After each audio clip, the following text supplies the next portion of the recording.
¿Cómo están? Estamos ya junto a ustedes en Campus USACH, como siempre por la 94.5 en FM y nuestro canal de YouTube de Radio USACH, de lunes a jueves. Hoy día jueves, último día de la semana para Campus USACH, pero siempre con temas relevantes, temas interesantes, junto a nuestras académicas y académicos de la Universidad de Santiago. Como siempre agradecemos la sintonía, que estén con nosotros aquí comentando estos temas de actualidad, y pasamos de inmediato también a saludar a quienes ya están con nosotros. No estamos con plantel completo hoy día.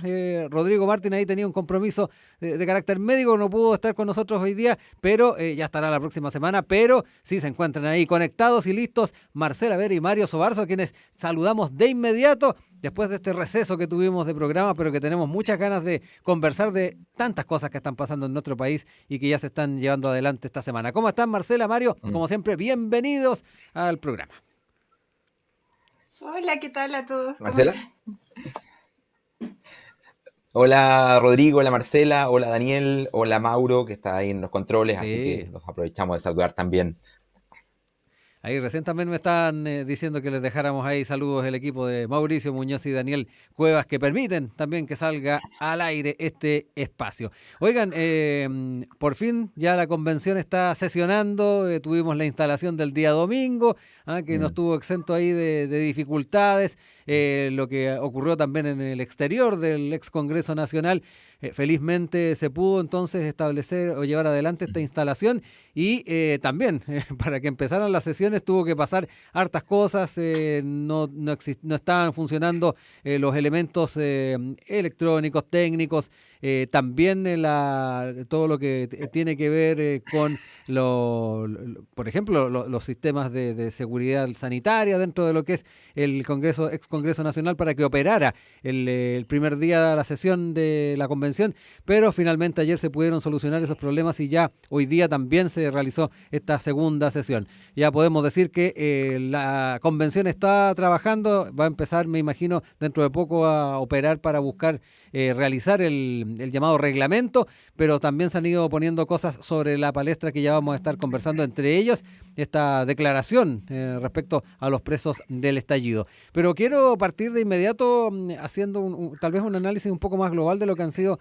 estos días, Marcela, Mario, porque de alguna manera había mucha expectativa, también fue bastante emocionante el fin de semana con la instalación también de la mesa, con la profesora Elisa Loncón presidiendo la convención, así que me interesa bastante saber cuáles son las percepciones que se llevaron después de la instalación y también estos días de sesión. Marcela, parto contigo para que podamos ahí ir conociendo un poco cómo seguiste este tema para luego después irnos un poquito más a los detalles. Sí, bueno, quise seguirlo muy en directo, así que hice una serie de proyecciones antes del día y por tanto había ya calculado cuándo se iban a ir produciendo los distintos momentos. Y los momentos estuvieron, yo diría, centrados fundamentalmente en la irrupción del pueblo en las instituciones y en la nueva forma también de hacer política. Y eso se expresó muy claramente de cuando se produce, ¿cierto?, esta situación de intensividad en la represión policial en las calles, cuando se estaba produciendo este proceso de inauguración, y entonces los convencionales asociados a la lista del pueblo, a los movimientos sociales, detienen, ¿cierto?, la sesión y solicitan que esa represión pare. Eso no había ocurrido anteriormente. Veíamos cómo las cuentas públicas, mientras estaba ocurriendo, ¿cierto?, en Valparaíso, toda clase de represiones policiales, lamentablemente el Congreso seguía sesionando, ¿cierto? No había una irrupción por parte de las autoridades frente a esta situación también desenfrenada de descontrol policial. Y entonces, en ese sentido, yo diría que marca un hito fundante respecto de la nueva manera de hacer política y cómo esa tiene que ser consistente con lo que está ocurriendo en las calles.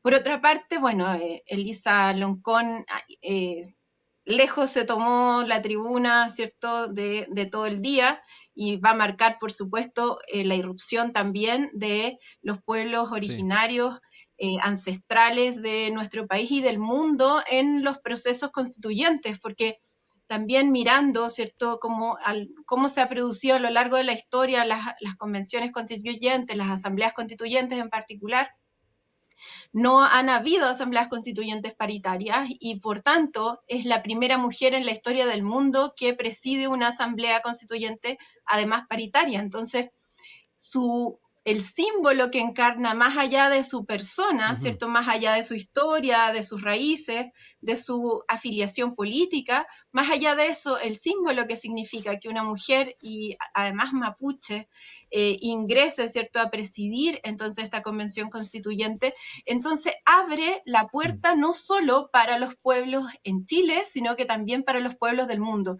Y yo diría que eso va a marcar un hito fundante respecto de lo que va a ir ocurriendo también en otros países a lo largo de los siguientes años.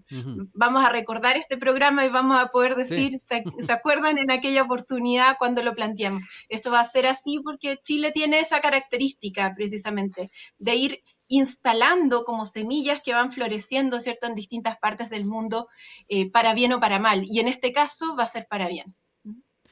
Mario, también háblanos un poco de tus sensaciones de lo que fue el fin de semana, pero también de lo que ha estado ocurriendo en los últimos días. Me recuerdo que el día lunes, después de que ocurrió esta instalación, con Daniela Figueroa en Sin Tacos ni Corbata, cuando empezábamos el programa, decíamos que no hay que extrañarse por los cambios que se van a dar en las dinámicas que tal vez nosotros pensábamos que eran normales, lo que pasa en el Congreso, lo que pasa en otro tipo de organizaciones institucionales. Acá se está generando una nueva dinámica de llegar a acuerdos, una nueva dinámica de debatir, y me da la impresión de que esta convención va a ir dando bastantes elementos para justamente ir cambiando ese esquema. Yo quiero partir, ¿no?, recordando que para un griego de la antigüedad, que son los que inventan la palabra democracia, cuando es que hablan de democracia, lo toman como sinónimo con el concepto de eclesia, que es la palabra para asamblea, de la cual deriva nuestro concepto de iglesia, ¿no? La iglesia originalmente tenía este carácter de asamblea. Y es muy interesante que justamente estemos recuperando la democracia a partir del elemento de una asamblea, porque algo está ocurriendo, ¿no?, en la Constitución, en la Convención Constituyente, que se está convirtiendo en asamblea constituyente, está avanzando hacia asumir lo que es la soberanía y el poder soberano del pueblo. Y eso es razonable porque si nosotros pensamos en lo que ocurre en los últimos 30 años con la política chilena, nos damos cuenta que después de un comienzo en el que pareció haber un proceso democratizador, el año 1990, la verdad es que el anquilosamiento, el proceso de estancamiento, el proceso de putrefacción moral de la política chilena es una cuestión que es bastante rápida, ¿no? Ahí hay manos negras que empiezan a operar todo este sistema de lo que es tipo imaginación y el señor Correa, que se convierte en un asesor de la Iglesia Católica hasta los partidos de izquierda, donde es que hay, incluso cuando es que la Iglesia Católica explota todo el tema de la pedofilia, llama a personajes como él, etcétera. Entonces, vemos que ese clima enrarecido, ese clima putrefacto que la democracia había ido acumulando por efecto de la corrupción, el nepotismo, los mecanismos institucionales que eran tremendamente leoninos contra lo que era la participación popular, etcétera, hoy día están entrando y están cuestionados, están en crisis. Y eso es lo que nosotros yo creo que hemos visto en las últimas semanas. Es un proceso de crisis, de contradicción entre dos formas de comprender la política. Una forma marcada por la Convención Constitucional que ha ido construyéndose en relación al diálogo con las organizaciones populares, con los movimientos sociales y con la politización que ha tenido la sociedad chilena, y un Congreso, un gobierno, un poder ejecutivo, un poder judicial que siguen anquilosados en estas lógicas nepotistas, en estas lógicas de corrupción, en estas lógicas de denegación de justicia, que justamente no es menor, que ayer se haya reunido Fabiola Campillay justamente con el presidente del colegio, el presidente de la Corte Suprema, y que el propio presidente de la Corte Suprema reconozca que el tiempo que ha tomado el juicio de el carabinero que disparó contra ella es absolutamente una forma de denegación de justicia, es una forma de obstrucción incluso a lo que es el proceso judicial. El hecho de que un año y medio después del estallido social, de la rebelión popular, de la revuelta, todavía existan gente con prisión preventiva, donde es que se está investigando su participación y donde es que los motivos para tenerlos en prisión preventiva es solo la declaración de carabinero, da cuenta, ¿no?, de que aquí tenemos un conflicto, y un conflicto que se va a ir agudizando, porque si algo va a producir la Convención Constitucional es justamente que haya una mayor politización de la sociedad que va a ir asumiendo en el fondo las banderas, los conflictos que se han ido dando. Y no es menor que hoy día estemos hablando de presos políticos, que estemos hablando de la necesidad justamente de, por ejemplo, democratizar la sociedad, o que estemos cuestionando el hecho de cómo el gobierno ha nombrado al delegado, a la persona que tienen dentro de la Convención Constituyente, que pareciera que le hubieran hecho una vaquita a la señora Parot para pagar su deuda con la campaña que hizo de gobernadora, donde salió cuarta. Entonces, pareciera que lo hubieran colocado ahí para que pudiera recuperar la plata, porque no se entiende cómo alguien que no fue considerada por la ciudadanía, ni siquiera en el segundo, ni en el tercero, sino que salió cuarta dentro de una elección popular, termina siendo la representante ante una convención constitucional. La verdad es que uno esperaría a alguien con un poquito más de legitimidad, una persona con un poco más de mirada con respecto a esto. Si el gobierno lo que ha querido y lo que se ha mostrado es justamente esta contradicción con la forma de hacer política, y que en realidad está desfondado, porque es un gobierno que aparece ya no gobernando, que aparece irrelevante, que además aparece con obstrucciones directas a lo que es el funcionamiento de la Convención Constitucional. O sea que lo que yo creo que se nos viene en este año que va a tener por delante la Convención va a ser un conflicto cada vez más constante y cada vez más radicalizado con los poderes existentes, porque los poderes existentes representan esto que decía Marcela, esta idea de una vieja política que desgraciadamente no quiere soltar, no quiere abandonar el poder, quiere mantenerse, por supuesto, porque también tiene privilegios económicos, tiene privilegios sociales, etcétera. Entonces, ahí vamos a ver, ¿no?, esta contradicción que se va a ir exacerbando. Sí, Marcela, tomando ese argumento que entregaba Mario recién, ¿cuán también complejo puede ser a la hora de llegar a resultados de partida? Llegar a un reglamento en el corto plazo, justamente estas posiciones que de repente se toman dentro de la propia convención. Me gustaría también entrar en eso, y además el rol que va a tener esta convención desde una perspectiva de potestades. Muchos han hablado de esta potestad constituyente que podría también tener alcances bastante mayores desde la perspectiva del Estado. Hemos podido conversar con varios juristas, abogados que aluden a aquello, traen a colación bastante doctrina jurídica. Ahí también nos encontramos con ese elemento, las características que va a tener esa potestad. Y por qué no también preguntarnos, ayer también en el Campus USACH de día miércoles también marcaban cierto temor respecto al que esto puede implicar también una pasada de máquina por parte de algunos sectores mayormente representados en la convención, por encima de otros que están menos representados. Es interesante ver también cómo lo analizan ustedes, Marcela, Mario. Sí, sí, lo primero es referirme al tema de derechos humanos que estaba planteando Mario. No sé si ustedes habrán visto los videos, pero ocurría que en un momento Carabineros estaba disparando directamente al cuerpo a las personas las bombas lacrimógenas o a la cara, ¿sí? Y por tanto hubo 2 personas con daño ocular, pero también lo hizo a los constituyentes que salieron a verificar lo que estaba ocurriendo. Claro. O sea, los constituyentes toman la decisión que va a salir un grupo de constituyentes para verificar lo que ocurría, por eso no salieron todos, y Carabineros actuó contra esos constituyentes sabiendo que los constituyentes estaban haciendo esa labor de verificación.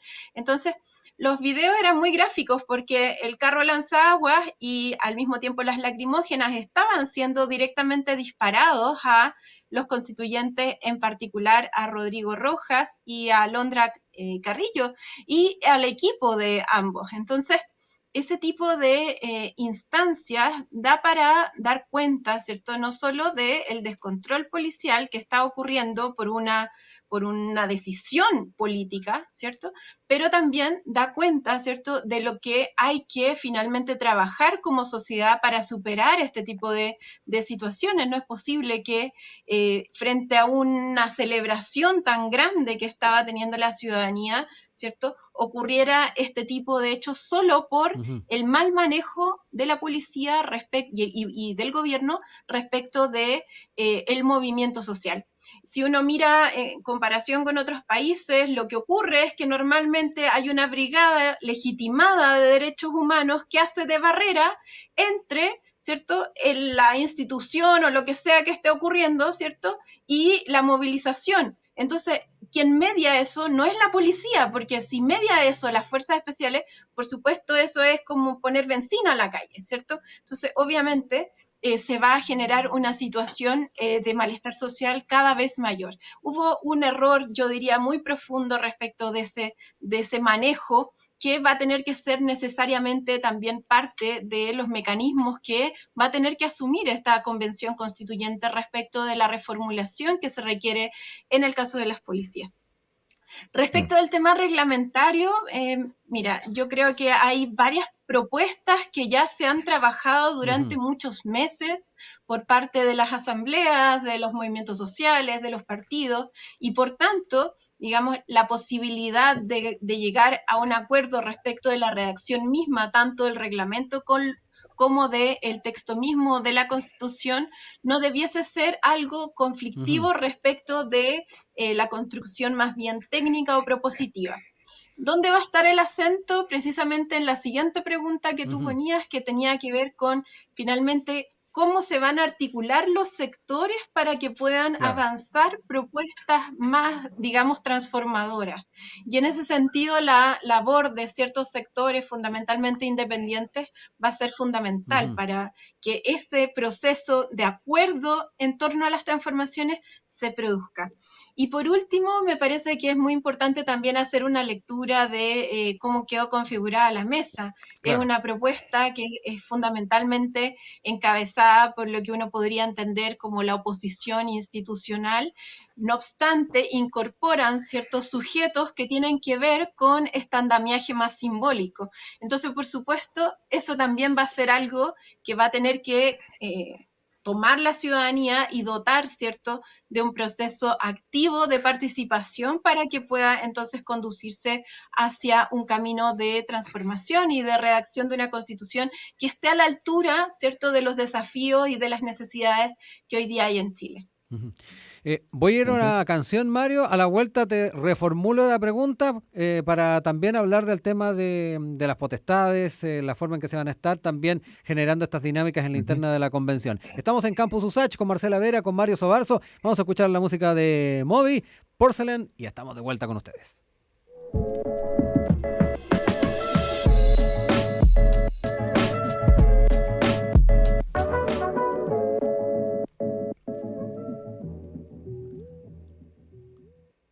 Seguimos en nuestro campus USACH de día jueves acá en la 94.5 FM y en nuestro canal de YouTube de Radio USACH con Mario Sobarzo y Marcela Vera. Hemos estado ahí hablando varios elementos de lo que ha sido la instalación de la Convención Constitucional y ahora también estamos a su vez proyectando un poco los escenarios ya con la mesa establecida. Recordemos que también hubo una votación para ampliar la cantidad de integrantes de la mesa y bueno, va a ser interesante a su vez retomar algo que Marcela ya estaba comentando antes de irnos a la pausa, a la música, con Mario, y que va de la mano con las características que tiene esta convención, las posibilidades de poder avanzar en diferentes temas y las potestades a su vez que debiese tener. Ya lo decíamos, hay muchos juristas que han justamente entrado en el tema de las potestades y que piensan que hay una potestad constituyente que puede avanzar en varias cosas. Entremos en eso, también en la manera en que se va a poder ir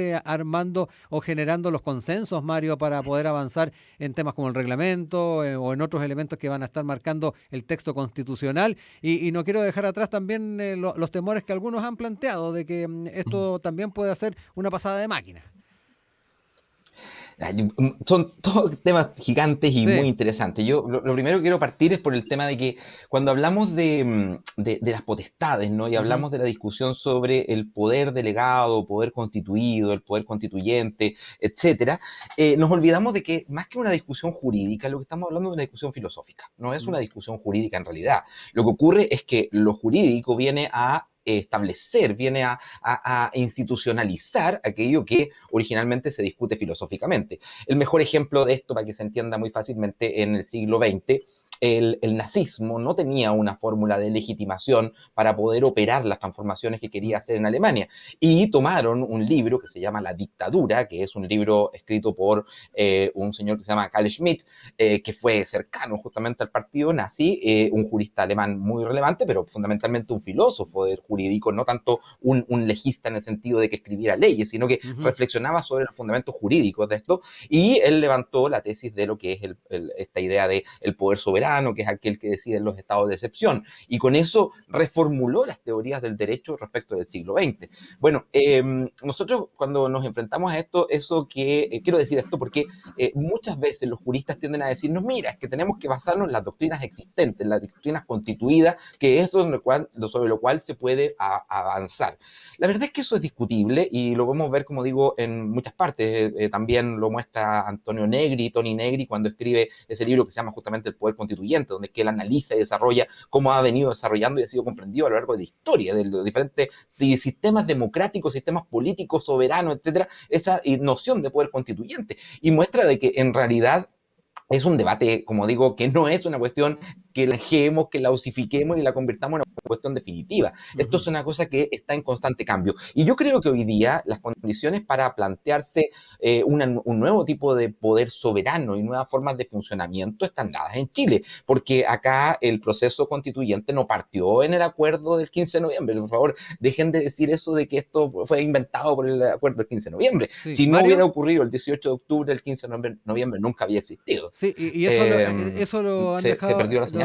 No, no, no, te estoy escuchando. No, que te No, quería no apuntar escucha bien. además de Perdón. que dentro de la discusión que se está dando o se ha ido dando en la convención sobre este tema, hay muchos que han ido a esa génesis, ¿ah? Lo que tiene que ver con el propio estallido más que el acuerdo de noviembre.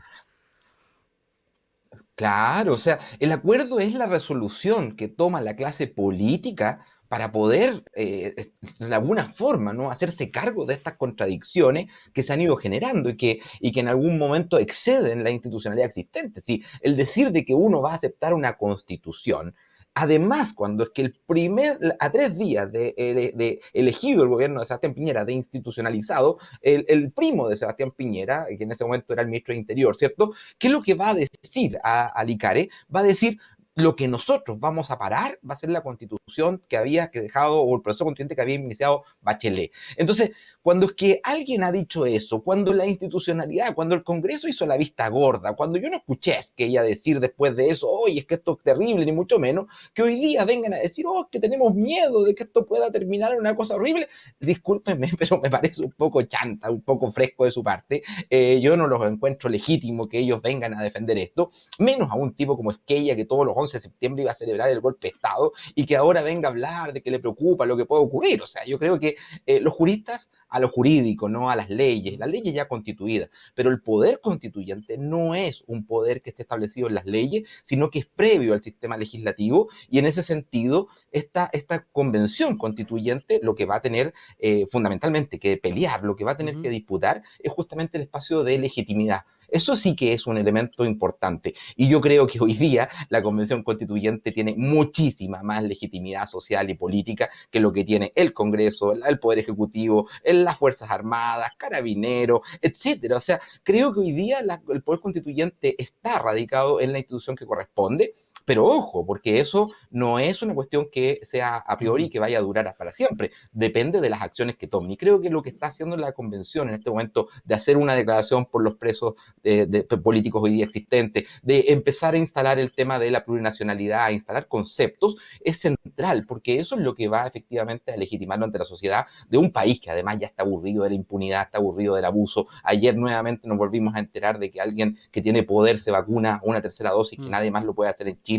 Entonces, esa situación ya nos tiene hastiados, nos tiene hasta más arriba, ¿no? Y eso es lo que explotó el 18 de octubre. Ahora, que esta cuestión, la convención lo pueda encauzar, es una cuestión que no es a priori, no es obvio, no es que vaya a ocurrir necesariamente, es una cuestión que se construye y eso es lo dificultoso. Ese es el camino complejo que la convención tiene por delante. Además, asociado a un proceso que le quedan 6 meses para la elección del presidente o presidenta, además asociado a un proceso de nueva elección de un Congreso, etcétera. O sea, hay que tener ojo con esto porque estamos viviendo un proceso de transformación política muy acelerado y donde es que, como decía Marcela, si hay algo que ha ido quedando atrás son justamente las Fuerzas Armadas. Me gustaría que en algún momento pudiéramos hablar de eso porque han aparecido varios artículos en los últimos días defendiendo estas concepciones que existen hoy día y hay que tener mucho ojo porque esto no da más para más. O sea, hay que tener en cuenta que hay una corrupción importantísima en Carabineros y las Fuerzas Armadas y que esa cuestión se está haciendo la vista gorda por parte del poder constituido.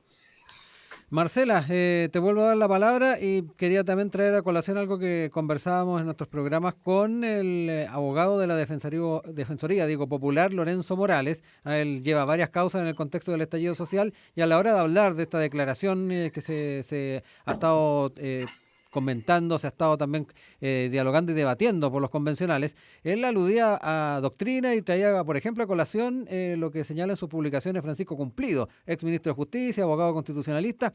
Él, según nos decía, establece en sus libros que la potestad constituyente es superior, porque hay una cuestión refundacional del Estado. Es uno de los argumentos que presentaba justamente en esa línea. Y además aludía a que previo al proceso que dio pie a la Constitución de 1980, no se puede soslayar que tuvo un preámbulo importante que fue la ley de amnistía. Ellos se autoamnistiaron antes de proponer esa constitución. Es otro argumento que nos presentaba ahí el abogado que conversó con nosotros, Lorenzo Morales. Sí, mientras mayor sea la potestad que tiene esta convención constituyente, mejor futuro va a tener Chile incluso para la élite, porque es insostenible el malestar social y la deslegitimación institucional. Entonces, para poder recuperar, ¿cierto? Esa legitimidad no se va a recuperar si no es con redistribución del poder. Y para eso es que existe la Convención Constituyente, porque todo lo otro, digamos que está anclado aún a la Constitución dictatorial de Pinochet. Porque claro, si uno mira, por ejemplo, este tipo de sistema electoral es un poco mejor que el binominal que teníamos, pero todavía deja fuera a los independientes, por ejemplo, ¿cierto? Si aprobaran el proyecto de ley de independientes, todas las siguientes autoridades muy seguramente serían fundamentalmente independientes. Entonces es muy difícil que ese proyecto vaya a poder cursar en el Congreso y por tanto las siguientes elecciones van a estar todavía siendo autoridades que van a estar ancladas al diseño electoral anterior. Y por tanto, la Convención Constituyente, cuando formula, ¿cierto?, estos conceptos de potestad y que dan la posibilidad de poder actuar en todas las dimensiones que se requieren en la sociedad, pues vamos a tener la posibilidad también de restablecer precisamente esa redistribución del poder y esa legitimidad institucional que es fundamental para poder generar un horizonte para este país. Si no tenemos eso, muy lamentablemente no vamos a poder saber siquiera cómo tomar las decisiones como país. No vamos a poder ejercer una adecuada democracia política, económica. Entonces, requerimos que este concepto sea entendido, digamos, yo diría, ojalá por el amplio arco iris, ¿cierto?, de políticos que existen en Chile y partidos que existen en Chile. Porque si eso no es comprendido, lamentablemente todavía vamos a tener una suerte de olla a presión que se va a ir acumulando progresivamente hasta que vuelva, ¿cierto?, a generar un estallido cada vez más intenso. Entonces, ninguna sociedad quiere eso, ningún empresario quiere eso, ni tampoco la élite, ¿cierto? Y por tanto, deberían comprender que es la manera de poder reordenar el mapa político, económico, social y cultural de este país. Es el momento histórico que nos permite hacerlo de forma pacífica, dialogada, con inclusión, ¿cierto?, con inserción de los distintos sectores sociales. Así que yo estoy muy de acuerdo con que la Convención Constituyente tenga potestad fundamentalmente por aquellos planteamientos que fueron muy claramente expresados por la mayoría del pueblo de Chile, de los pueblos de Chile en el estallido social. Mario. Yo quiero dar un solo datito, Rodrigo, ¿sí? muy cortito. Sí. Fíjate que en la convención la derecha sacó un 21%, un 20 algo por ciento del total de los votos. Y sin embargo tiene un 25% de representación. O sea, cuando es que la derecha critica, ¿no?, la falta de representatividad, yo creo que se está mirando al espejo, porque obviamente lo que ellos tienen es una sobrerepresentación de lo que son sus convencionales. Entonces ni siquiera tendrían derecho a quejarse de que sientan de que aquí hay una cuestión que no está haciendo como ellos quieren, porque ellos están sobrerepresentados. Así que propósito de lo que dice Marcela del sistema electoral, el sistema electoral sigue sobre representando justamente a las fuerzas más conservadoras, y eso es porque el método de Hunt le da preferencia justamente a los pactos articulados, a los pactos que son más grandes, a los mayoritarios, en perjuicio de las minorías, que en países, no sé, incluso países que normalmente anoche nos citaban en el debate, ¿no? Como Israel, donde es que se le da un beneficio justamente a las minorías, de forma tal que cualquier partido teniendo un 1% de representación obtiene representación parlamentaria, de forma tal de darle participación a las minorías. Eso es un criterio distinto al que tenemos nosotros aquí, donde se le da mayoría, más preferencia justamente a las mayorías y que está pensado en beneficio justamente de lo que era el sistema binominal de la derecha y la concertación. Siento que ellos no piensan, las cosas no las hacen con la pura altruismo de decir esto es lo mejor para Chile, lo hicieron porque efectivamente era la forma de poder tener la opción de colocar a Parot, una persona que pierde una elección, para poder pagarle 7 millones de pesos y medio, para que pueda recuperar la platita y pueda pagar la deuda que le quedó de la elección, ¿no? Eso es obvio, si todo el mundo lo sabe, todo el mundo lo dice. Además, ¿qué capacidad técnica tiene Parot para hacerse cargo de eso? Una cuestión que es ridícula. Bueno, esa es lo que nos tiene a todos hastiados. Esta forma de hacer política de la élite, ¿no? Que ya es para mucho. Brevemente, Mario, en 2-3 minutitos, me quedo dando vuelta a lo que habías dejado sobre la mesa de las Fuerzas Armadas. Sí, sí. Mira, bueno, hay una cuestión que es muy, muy interesante. Nuevamente, este año Carabineros no cubrió sus cupos, eh, por segunda vez, entiendo. Y la verdad es que hay un proceso de que la gente ya no se siente interpelada por las fuerzas policiales. O sea, cuando los jóvenes no quieren entrar a las fuerzas policiales porque hay un grado de ilegitimidad importante. Y en el caso de las Fuerzas Armadas, la verdad es que la percepción de las Fuerzas Armadas como unas Fuerzas Armadas de clase es imposible negarla, porque somos de los pocos países del mundo que seguimos teniendo un sistema de 2 escuelas, una escuela para suboficiales y una escuela para oficiales, donde es que el elemento de clase es lo determinante, y además ese elemento de clase está asociado a ideas políticas. Mientras eso siga ocurriendo, mientras tengamos esta partición, ¿no?, entre ricos y pobres para poder ingresar a los escalafones de las Fuerzas Armadas, lo vamos a seguir sosteniendo el sistema de castas, porque eso es un sistema de castas y que eso se permea al resto de la sociedad en el ámbito económico, en el ámbito social, en el ámbito político. Yo creo que uno de los elementos centrales a intervenir es justamente el modo en el cual se ingresa a las Fuerzas Armadas, lo cual no significa meternos en el asunto de las estrategias de las Fuerzas Armadas, de la doctrina militar, ni mucho menos. Eso es una cuestión que es interno a ellos. Sí, pero la forma de funcionamiento, ¿no?, de la sociedad, exacto, eso es una cuestión que tiene que cambiar, porque no puede ser que las Fuerzas Armadas sigan siendo representantes solamente de las 3 comunas, las 4 comunas que votaron por el rechazo.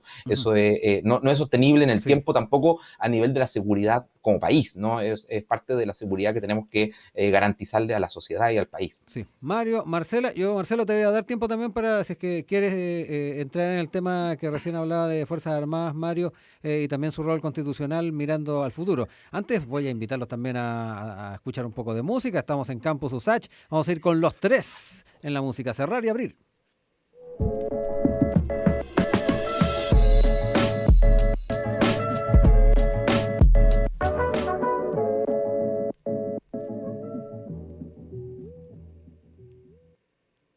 Ya estamos en este último bloque de Campus USACH de día jueves por la 94.5 en FM, Radio USACH, y también en el YouTube de Radio USACH, ahí nos pueden ver. Además, no solamente seguirnos a esta misma hora, hay algunos que ya nos están escuchando en vivo, sino que además se pueden revisar el video, compartirlo para verlo cuando quieran, se queda ahí establecido, igual que todo el resto de los capítulos de Campus USACH. Hoy día con Marcela Vera, con Mario Sobarzo, ahí extrañando también a Rodrigo Martín, que no pudo estar con nosotros, ya lo tendremos la próxima semana, e ir hablando también de temas que han ido surgiendo en esta conversación. Marcela, ahí Mario también ponía el acento en el rol de las Fuerzas Armadas, mirando también esta institucionalidad que esperamos se vaya construyendo al alero de la Convención Constitucional. ¿Cómo ves también ese elemento? Y también si es que tal vez identificas otros aspectos de nuestro diario vivir donde efectivamente se puede hacer cambios importantes.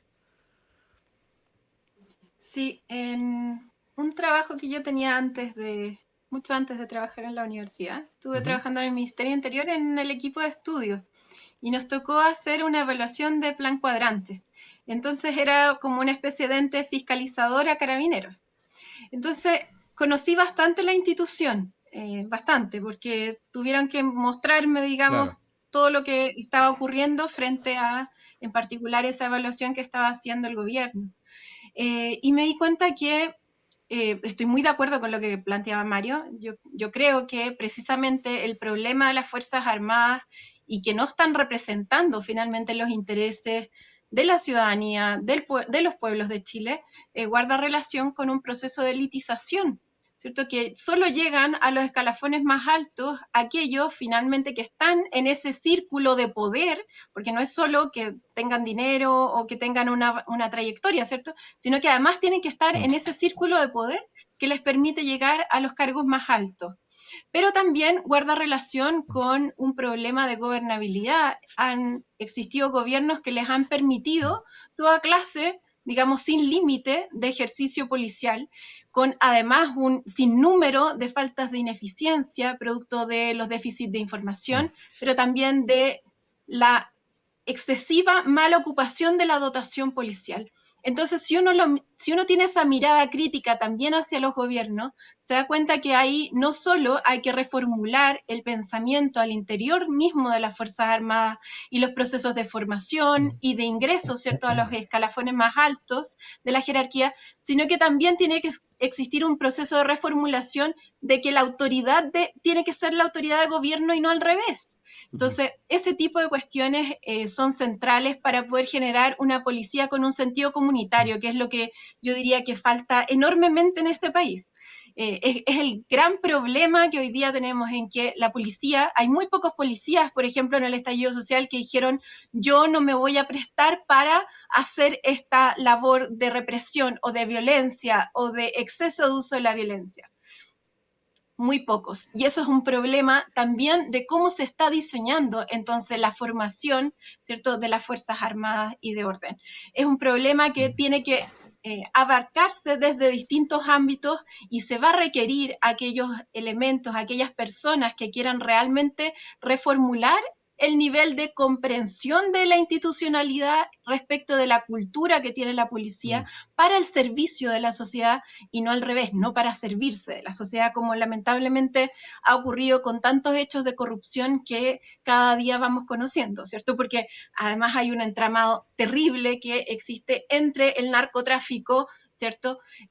Los distintos tipos de delito y por otra parte los altos mandos también, o sea, porque no hay ningún alto mando que no se entere de lo que está ocurriendo en su territorio. Eso también es parte, digamos, del proceso de aprendizaje que tuve en ese entonces. Entonces ahí, claro, hay un escalafón intermedio, pero también hay un escalafón hacia arriba que hay que resolver en términos de cómo ir generando entonces otro tipo de concepción respecto de también la recuperación de la dignidad al interior de las Fuerzas Armadas, porque yo sí creo que no todas las policías son lo mismo, ni que todas las personas están ahí para hacer lo mismo, pero sin lugar a dudas la institución, el gobierno y la ciudadanía tienen que sentar las bases para que entonces no se siga reproduciendo la misma lógica.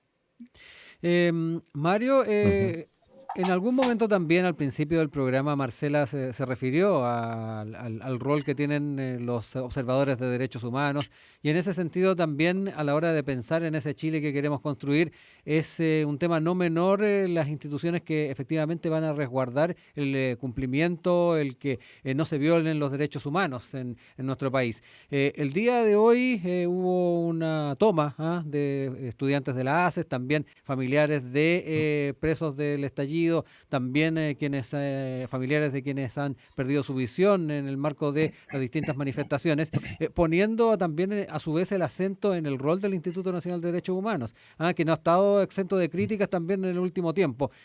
Me parece interesante también que entremos en eso, y de qué manera vamos a estar estructurando ese sistema para resguardar los derechos humanos en nuestro país. Bueno, es un tema súper interesante. Nuevamente los secundarios nos vuelven a poner en el tapete las temáticas que la sociedad en el fondo está discutiendo y que normalmente los medios de comunicación dominantes tienden a invisibilizar. Hay un debate, ¿no?, en uno de los dos pactos que va a la elección primaria la próxima semana, en el cual se ha venido discutiendo el rol y la legitimidad de los medios de comunicación, no es menor. Sí. Pero respecto del tema de los derechos humanos específicamente, bueno, hay varias cuestiones. Uno, primero, es que en Chile todavía no tenemos un enfoque de derechos humanos aplicado a todas las institucionalidades. La verdad es que se ha tratado, se ha creado, incluso la creación del Instituto de Derechos Humanos fue un avance, por supuesto, no podemos desconocerlo, el hecho de que hoy día pueden haber observadores en las marchas, etcétera, pero absolutamente todavía insuficiente, porque si no, no se entendería que tuviéramos presos políticos, que tuviéramos violaciones a los derechos humanos. Lo que hoy día en la Convención Constitucional, en el contexto del debate respecto de la solicitud justamente al Congreso de que apruebe la ley de indulto, Cristina Dorador muestra en forma muy clara, ¿no?, esta evolución de las violaciones de derechos humanos. Cuando nosotros llegamos a ver que hubo 11.000 personas ¿cómo se llama?, detenidas y con procedimientos judiciales por haberse manifestado, estamos hablando de que eso no podemos acusar de que es un delito individual o que en realidad es una cosa como que alguien se volvió loco. Estamos hablando de 11.000 personas presas. Eso significa que hay 10 personas más al menos que andaban movilizándose junto con ellos, porque la proporción es una relación así cuando uno está en una marcha, ¿no? Se detiene a uno, pero hay 10 o 20 más que están participando. Entonces, lo que se está persiguiendo, aquí se ha usado mucho el mecanismo judicial para perseguir la movilización. Eso es inherente desde el año 90 en adelante. Hay que recordar aquí el proceso democrático, ¿no?, en gobiernos de la concertación, de cuando se fue aplicando, por ejemplo, cosas que ni siquiera Pinochet se había atrevido a hacer, como por ejemplo que las bombas Molotov pasaron a ser consideradas armas, como que ahora en medio de la rebelión, de la revuelta, se creó la ley contra las barricadas. Una cuestión que si ustedes imaginan, se lo dicen a un francés que van a perseguir las barricadas, que los franceses son los que hicieron la Revolución Francesa con barricadas, que son los que hicieron la Comuna de París con barricadas, les van a ir a decir de que van a perseguir a alguien porque hace una barricada. Es como una locura, es como que ellos dijeran, pero si esa es la forma en que el pueblo se ha movilizado toda la vida, y que sabemos que además no tiene ninguna función militar, porque hoy por hoy con un tanque pasas a llevar una barricada. Entonces, no es que, no lo acusemos de que esto es como poco menos que terrorismo, estas son las formas que nos van dejando de movilizarnos en un contexto donde es que además hay, como digo, persecución política, donde hay violación de derechos humanos, donde es que además las instituciones están coordinadas entre ellas y tienen una mentalidad común, porque vienen de la misma universidad, vienen de los mismos colegios, etcétera. Entonces viven en los mismos barrios, hay cosa de ver nomás donde viven los jueces, donde viven los fiscales, donde viven los políticos, y te vas a dar cuenta que lo reducimos a 3 o 4 comunas. Ahora, recién con la convención y con las nuevas generaciones que han ido apareciendo, aparecen políticos en otras comunas, pero eso es una gran sorpresa para la propia clase política, que de pronto se sorprende mirando y diciendo, oye, ¿y esto de dónde salieron? La relación de lo que ocurrió con Elisa Loncón, el desprecio, ¿no?, el ninguneo incluso en las redes sociales por parte de muchas personas de derecha. Yo la veía el fin de semana y que incluso Canal 13 salió a responderle y decirle, sí, tiene 2 doctorados. El ¿Qué es Twitter eso, no? de Canal 13, sí. Esa mirada, ¿no?, muy del mundo conservador despreciativa. Yo creo que tenemos un buen aspecto en eso, y por supuesto que lo que aquí falta es el enfoque de derechos en todas las instituciones del Estado, en las Fuerzas Armadas, en las universidades, en los medios de comunicación, es decir, considerar efectivamente a la persona como el fundamento de lo que queremos, no que sea simplemente un resultado o algo así como, bueno, qué bueno que le llegó algo porque teníamos otro objetivo. Sí. No, es el ser humano, es la persona, es lo que debemos nosotros concentrarnos, y eso debiera ser una orgánica propia de todo el sistema estatal. Marcela, nos quedan poquitos minutos, unos 4 minutos más o menos como para ir cerrando la idea. No sé si quieres también referirte al tema de la institucionalidad de derechos humanos, porque además tú querías darle una vuelta al tema de la CACEN. Aprovechemos estos 5 minutitos que nos quedan a ver si alcanzamos. Bueno, ok, 1 minuto entonces Brutal. para lo primero. Sí.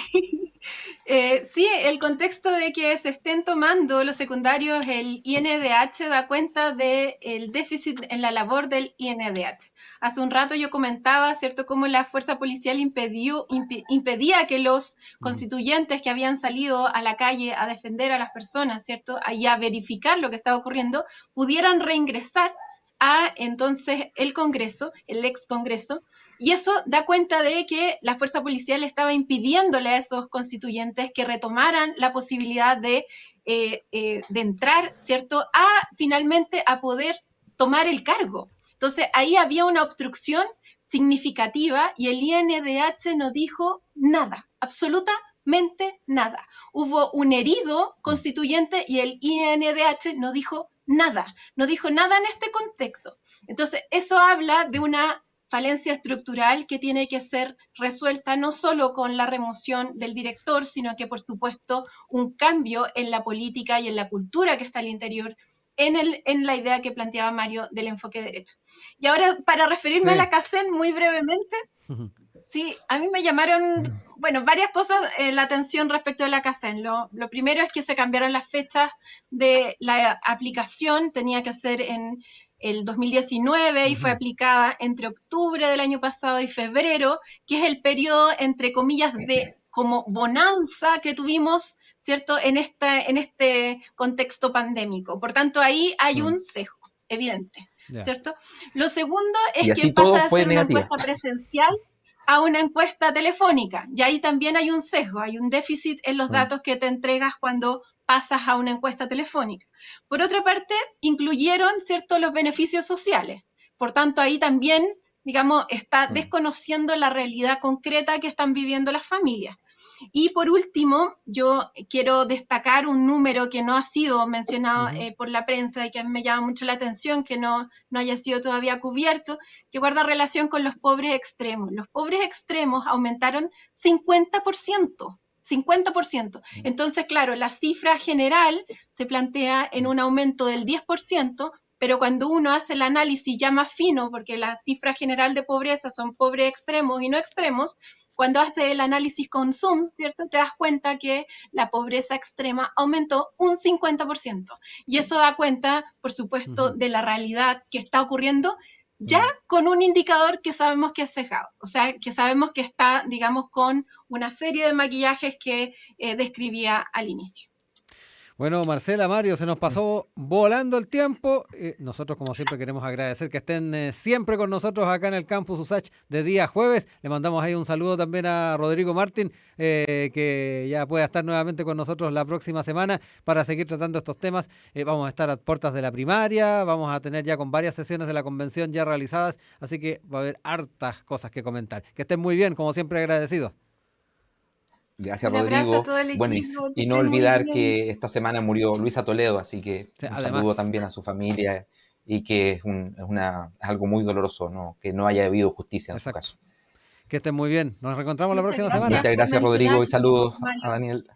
A Daniel y a Mauro, que estaban ahí en la puesta al aire. Daniel Mauro. Chao, chao. Sí. Nosotros ya empezamos a cerrar entonces este Campus USACH, también agradeciéndoles la sintonía y invitándolos a que vuelvan a estar con nosotros en una nueva oportunidad. Nos vamos con música, escuchando lo que nos traen Imagine Dragons, Thunder. Que estén muy bien, nos reencontramos pronto.